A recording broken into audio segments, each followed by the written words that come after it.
एक अंधेरी गली में एक बेजान बॉडी पड़ी थी। ना कोई आईडी, ना फोन, ना उसके नाम का कोई क्लू। पुलिस ने एरिया को कॉर्डन ऑफ कर दिया। भीड़ क्यूरियोसिटी से बजिंग कर रही थी। आइडेंटिफिकेशन का ना होना डिजिटल एज में एक रेयर एनोमली थी। डिटेक्टिव्स जमा हुए, लेकिन मिस्ट्री को रूटीन इन्वेस्टिगेशन से कुछ ज्यादा चाहिए था। डेथ का कॉज अनक्लियर था, जिससे एनिग्मा और गहरा गया। डिटेक्टिव आयरा कपूर अपनी फोरेंसिक इंट्यूशन के लिए जानी जाती थी। उन्होंने चार्ज संभाला। वह जानती थी कि आंसर्स सटल डिटेल्स में छिपे हैं, ऑब्वियस में नहीं। कॉर्प्स शांत था, लेकिन आयरा उसे बुलवाने के लिए डिटर्मिन्ड थी। ट्रूथ को अनकवर करने की उनकी जर्नी अभी शुरू ही हुई थी। डिटेक्टिव आयरा कपूर ने कॉर्प्स की जांच की, हाथों पर फोकस करते हुए। आदमी के नेल्स साफ थे, रिसेंटली मैनिक्योर्ड, एक अनयूजुअल डिटेल।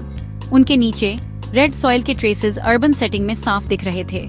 उसके जूते हाई एंड और डिस्टिंक्ट मड से सने हुए एक रूरल एरिया की रीसेंट विजिट की ओर इशारा कर रहे थे। ये क्लूज शहर के बाहर एक स्पेसिफिक लोकेशन की ओर इशारा कर रहे थे। आदमी की रिस्ट वॉच 3:47 PM पर रुक गई थी, शायद टाइम ऑफ डेथ को मार्क करते हुए। वॉच पुरानी लेकिन वेल केप्ट, पास्ट से कनेक्शन सजेस्ट कर रही थी। आयरा ने हर डिटेल को मेटिकुलसली लॉग किया, ये जानते हुए कि वे मिस्ट्री की कीज थी। ट्रूथ का रास्ता उभर रहा था, लेकिन जर्नी अभी खत्म नहीं हुई थी। डिटेक्टिव आयरा कपूर ने केस को एक आर्टिस्ट की तरह अप्रोच किया, एविडेंस और इंट्यूशन को ब्लेंड करते हुए। रेड सॉइल और मड ने उनकी सर्च को एक ऐसे रीजन तक सीमित कर दिया जो अपनी यूनिक अर्थ के लिए जाना जाता था। उनका ऑफिस कनेक्शंस का मैप बन गया। फोटोज, नोट्स, टाइमलाइंस, क्लूज उन्हें शहर के आउटस्कर्ट्स पर एक विलेज तक ले गए, जहां रेड सॉइल कॉमन थी। वहां उन्होंने विक्टिम के फाइनल डेज को रिकंस्ट्रक्ट करना शुरू किया। आयरा की इंस्टिंक्ट्स और एक्सपीरियंस ने उन्हें डॉट्स कनेक्ट करने में मदद की। हर डिस्कवरी उन्हें ट्रूथ के करीब ले आई, लेकिन सीक्रेट्स अभी भी बाकी थे। जैसे जैसे वह डीपर डेल्व करती गईं, स्टेक्स बढ़ते गए। जर्नी अभी खत्म नहीं हुई थी। हर क्लू आयरा को एक नए रास्ते पर ले गया, मिस्ट्री में लेयर्स जोड़ते हुए।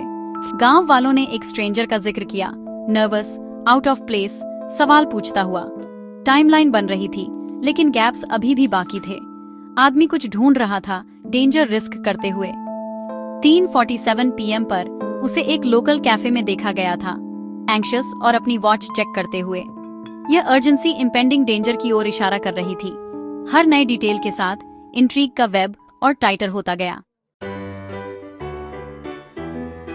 आयरा के मेटिकुलस वर्क से कॉप्स के सीक्रेट सामने आने लगे। रेड सॉइल और मड ने आदमी की डेस्परेट जर्नी को ट्रेस किया। आयरा ने डिस्कवर किया कि वह एक स्टोलन फैमिली एयरलूम ढूंढ रहा था। गांव वालों ने बताया कि उसने एक लोकल कलेक्टर का सामना किया था, जिसकी शेडी रेपुटेशन थी। 3:47 PM पर एक वायलेंट कन्फ्रंटेशन ने आदमी की क्वेस्ट खत्म कर दी।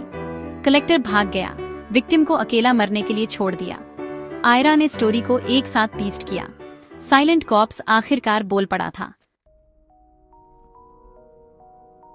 जब स्टोरी रिवील हो गई, आयरा ने अपना ध्यान जस्टिस पर लगाया। कलेक्टर इलिसिट डीलिंग्स के लिए बदनाम प्राइम सस्पेक्ट बन गया। वह हमेशा लॉ से बचता रहा था, लेकिन आयरा डिटरमिन्ड थी। उन्होंने फोरेंसिक एविडेंस और गांव वालों की टेस्टिमोनीज जमा की ताकि अपना केस बना सकें। उसे अपनी हिडन एस्टेट तक ट्रैक करते हुए आयरा ने कलेक्टर का सामना किया। एविडेंस ओवरवेलमिंग था, उसकी डिफेंसेस क्रम्बल हो गईं। कॉर्प्स की साइलेंट टेस्टिमोनी ने उसकी फेट सील कर दी। जस्टिस मिल गया और कलेक्टर के क्राइम्स एक्सपोज हो गए। आयरा की रिलेंटलेस परस्यूट ने ट्रूथ को लाइट में ला दिया था। केस का रेजोल्यूशन फोरेंसिक साइंस के लिए एक ट्रायम्फ था। हर क्लू, सॉइल एनालिसिस से लेकर स्टॉप्ड वॉच तक, ट्रूथ को रिवील करने के लिए एक साथ फिट हुआ। फोरेंसिक साइंस ने फिजिकल एविडेंस और हिडन स्टोरीज के बीच के गैप को ब्रिज किया। रेड सॉइल और मड ने विक्टिम की जर्नी को ट्रेस किया, जबकि वॉच ने उसके फाइनल मोमेंट को मार्क किया। आयरा की एक्सपर्टीज ने फ्रैगमेंट्स को एक कंपेलिंग नैरेटिव में बदल दिया। फोरेंसिक साइंस ने साइलेंट को वॉइस दी, लॉस्ट को जस्टिस दिलाया। ट्रूथ को अनकवर करने में डिसिप्लिन की पावर अनडिनाइबल थी। आयरा की विक्ट्री जितनी फोरेंसिक साइंस के बारे में थी, उतनी ही इन्वेस्टिगेटिव आर्ट के बारे में भी। उन्होंने एक टाइमलाइन बनाई, एविडेंस को एक कोहेरेंट स्टोरी में कनेक्ट करते हुए। इवेंट्स को मैप करने से गैप्स और क्रिटिकल मोमेंट्स रिवील हुए। गांव वालों के साथ इंटरव्यूज ने डेप्थ और मोटिव जोड़ा। टेस्टिमोनीज को एविडेंस के साथ कंबाइन करने से एक कंप्लीट पिक्चर बनी। इन्वेस्टिगेशन एनालिटिकल और क्रिएटिव दोनों है, एक बैलेंस जिसमें आयरा ने महारत हासिल की थी। जस्टिस के प्रति उनकी कमिटमेंट ने सारा फर्क डाला। केस मिस्ट्री में शुरू हुआ और जस्टिस में खत्म हुआ। आयरा कपूर के मेटिकुलस वर्क ने साइलेंट विक्टिम को एक वॉइस दी। कलेक्टर को अरेस्ट किया गया, ट्राई किया गया और सेंटेंस किया गया। Justice delivered. केस ने फॉरेंसिक साइंस और स्किल्ड इन्वेस्टिगेशन की पावर को उजागर किया। आयरा की डेडिकेशन होप और क्लोजर लाई। अनआइडेंटिफाइड कॉर्प्स की स्टोरी उनके साथ रहेगी, उनकी रिजॉल्व का एक टेस्टिमेंट।